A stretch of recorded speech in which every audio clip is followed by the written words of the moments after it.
Greetings and welcome back. It's your host, Gabe Morales. I've had a lot of success in this series, gathering information to bring you the most up-to-date and accurate pictures of Department of Corrections throughout the United States. But I am still amazed at how many administrators want to hide statistics and facts about security threat groups. I had this problem with many administrators when I worked at the King County Jail for almost 2.5 decades, and even sometimes in the California Department of Corrections, where street and prison gangs have been a major factor for decades.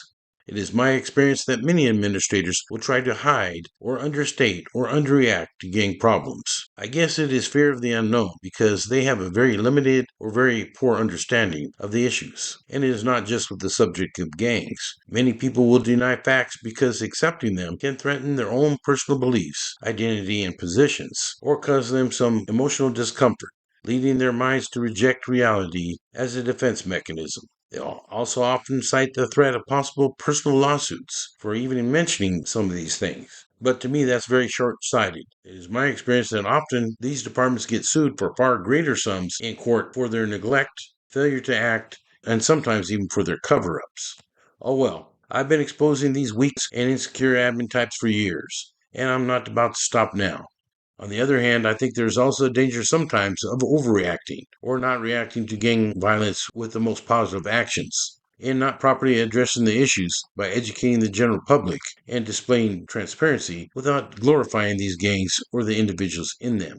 The Illinois Department of Corrections is the department in the state that operates the adult prison system. The current Illinois DOC director is Latoya Hughes. The department uses a 3-level security designation system that encompasses 3 points of data. They score points for a particular institution. The initial classification is performed at one of the reception facilities located throughout the state. Primary points of consideration on this classification are the security level, offender grade, and escape risk. Within each security level, there are additional considerations. Subsequent classification reviews are performed periodically on offenders at their assigned facilities, and they may be lowered in security and occasionally bumped up in security with things like security threat group activity or disciplinary infractions. I will only be covering maximum and high security facilities in this video. The early days of Illinois' DOC were filled with many accounts of abuse of prisoners and corruption among staff. The living conditions were said to be unfit even for animals. The first Illinois penitentiary was founded in Alton at a military prison there in 1833. Prison reformer Dorothea Dix visited the site and was very critical of the filthy conditions there and made an address in 1847 to the Illinois General Assembly in Springfield.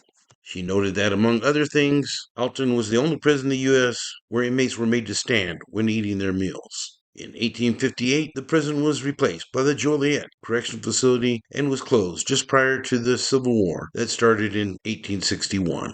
20 years later, the Southern Illinois Penitentiary opened, taking prisoners from the southern counties of the state. This facility was established in 1878, overlooking the Mississippi River, and the original buildings were finished by 1889.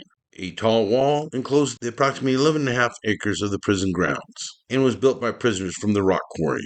It was later named the Menard Correctional Center, making it the second oldest operating prison in the state, and by a large margin today is still the state's largest facility, frequently housing over 3,000 prisoners. The Pontiac Correctional Facility was established in June of 1871 and is also a maximum security prison for adult males. The facility first operated as a boys' reform school between 1872 and 1893 and was formally established as the state reformatory for youth after that. By 1929, it had long been operating as an adult male facility, and there were just over 1,400 inmates and just under 60 guards, making the ratio there approximately 1 guard to 25 inmates. Now, mind you, this is over 3 shifts. In 1931, an additional cell house with 440 cells, consisting of 5 tiers, was built.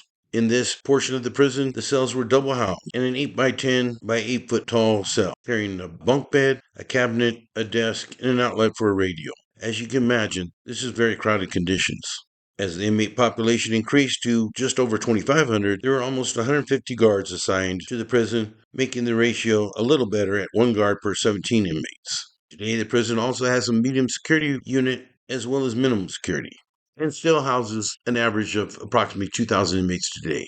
Stateville Correctional Center is now minimum security, but it formerly was an infamous maximum security state prison for men located in Crest Hill, Illinois, near Chicago. Construction on the Stateville facility commenced in 1917 and opened in 1925 with a capacity to accommodate just over 1,500 inmates. While Stateville Correctional Center was meant to lead to the closure of Joliet, both prisons continued to operate for many years. It is important to note that the Illinois Department of Corrections has housed many infamous prisoners over the years, including street gang members and leaders such as gangster disciple shot caller Larry Hoover, who we'll cover more in depth in Part 2. The old and smaller Joliet Correctional Center opened in 1858 and finally closed in the year 2002. The Joliet joint was made famous in the movie The Blues Brothers, based on a blues and soul review band in the 1970s, founded by comedians Dan Aykroyd and John Belushi, who met and began collaborating as original cast members on the popular TV show Saturday Night Live. In the opening scene of the movie, Elwood, portrayed by Aykroyd, picks up Jake, portrayed by John Belushi, from Joliet prison in an old beat-up cop car, which Jake does not take too kindly to. Prior to that, Jake is comically processed for release from the prison, and the duo sets out on their mission from God. It is a classic, hilarious flick with great music and famous scenes of the Chicago area. It is one of my all-time favorite movies. The Tamms Correctional Center was designed with a 200-bed minimum security facility that opened in 1995. It also had a separate 500-bed Supermax facility that opened in 1998.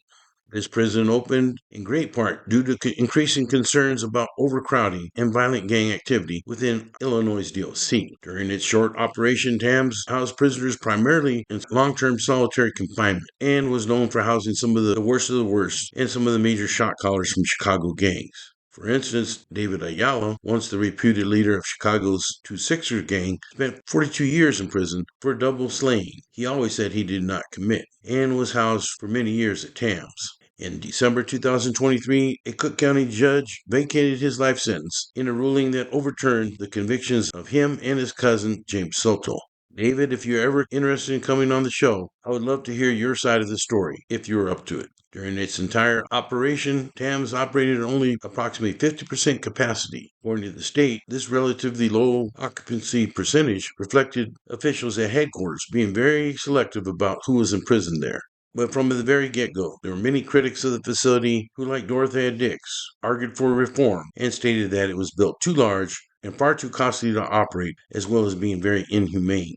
As with other Supermax prisons across the country, such as Pelican Bay, prison reform activists argued that housing prisoners in practical total isolation for years on end amounted to cruel and unusual punishment in violation of the Eighth Amendment of the Constitution. American Civil Liberties Union, as well as other activists, sued the state, in particular Illinois' DOC. 2010, U.S. District Judge G. Patrick Murphy ruled that inmates must be allowed to challenge the transfer and placement to Tamms at a formal hearing. Several subsequent legal decisions led up to its demise and closure, which occurred on July 4th, 2013. The Dixon Correctional Facility is mainly a medium security prison. It has a total capacity of 2,529 prisoners, but also houses some psych inmates in maximum security. The Northern Reception Classification Facility houses all security levels, including maximum.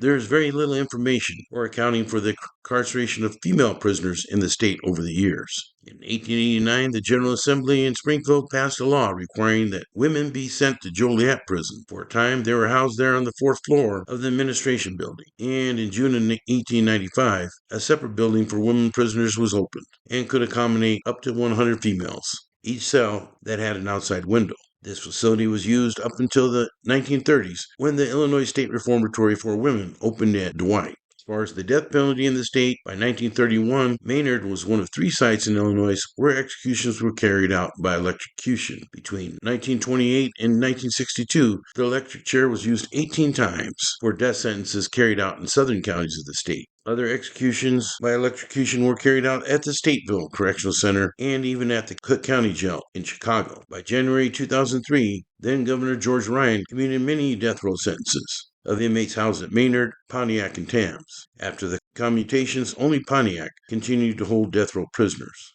By March 2011, there was abolition of the death penalty in the state that had previously been carried out by lethal injection.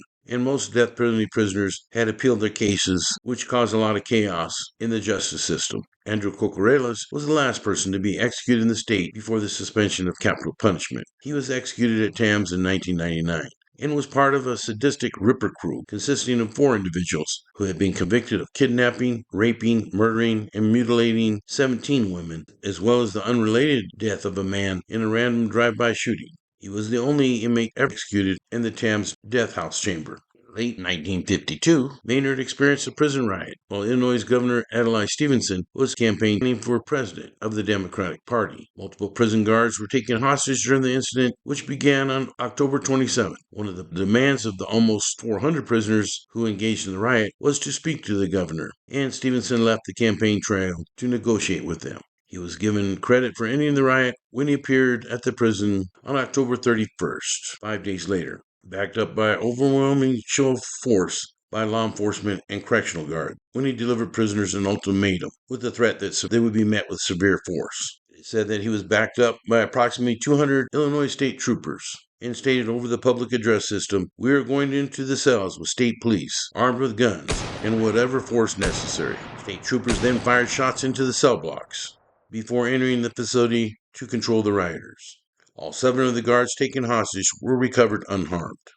In the 1970s, there was a significant increase in the inmate population, not only at Menard, but also all around the country. As we'll see in part 2, Chicago gangs grew immensely after post-World War II throughout the 1950s and 60s. By 1968, it was estimated that there were about 300 members of the Black P. Stones and 300 members of the Gangster Disciples at the Cook County Jail. Once convicted, most of these members were sent to Stateville, Pontiac, or Joliet. It was at this time that there were many riots throughout the United States, including an infamous one at Attica in 1971 that brought prison living conditions into the national spotlight. Like I said, for decades, there is no doubt that prison was a very harsh and often inhumane place to live. As in many other places in the United States, the old convict code slowly faded away and was replaced by a new gang code of younger prisoners being locked up in larger and larger numbers.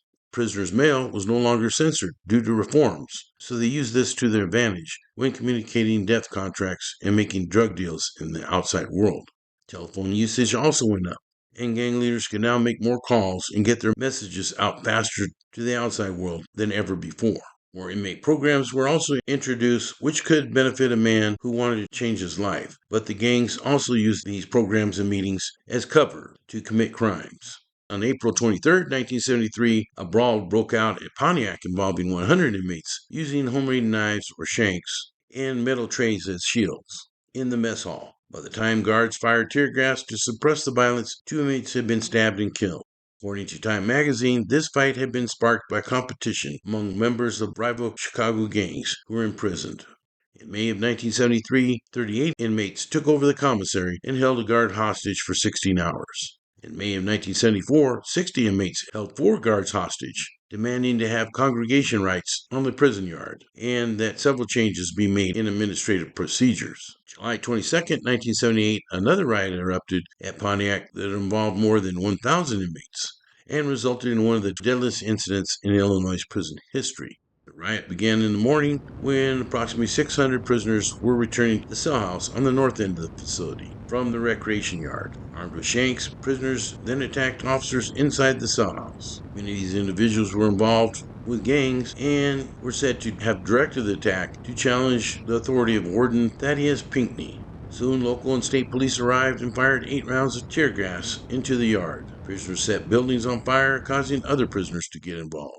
After many hours, the troops were able to get all inmates back into their cells. And it was found that Lieutenant William Thomas and 2 other correctional officers, Robert Conkle and Stanley Cole, were killed. 3 other correctional officers were greatly injured in that riot. The warden put the prison on deadlock, which held effect until October 16, 1978. Prisoners filed a complaint in district court arguing that the lockdown was in place longer than needed to restore order and was having an adverse effect on the prisoners' mental and physical health. After the shakedown on November 3rd, a court judge ordered the Pontiac prison to restore family visitation hours and phone privileges, as well as normal feeding, exercise, and workout times, and the ability to go to work. The gangs became empowered with inmate council, who either had shot callers sitting on them or highly influenced representatives. and penitentiary politics became a major factor, maybe even more so than what the warden dictated. As more and more street gang members began filling up the Illinois DOC system, the People's Nation Alliance began to take place around 1976,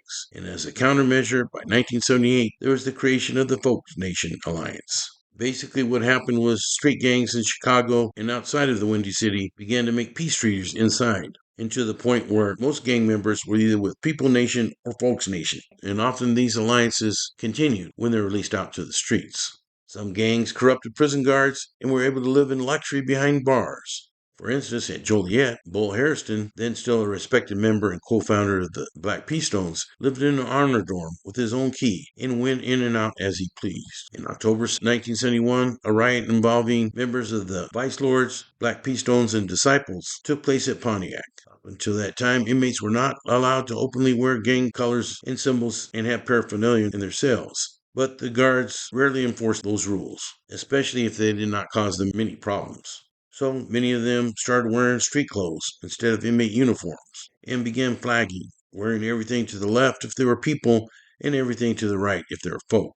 Guards cracked down on the rules. They often got gassed by the gang members. Gassing is having urine and feces mixed together in a cup and having it thrown on you. Some gang members even had shanks that they shoved outside their cell bars or spears they used to attack guards.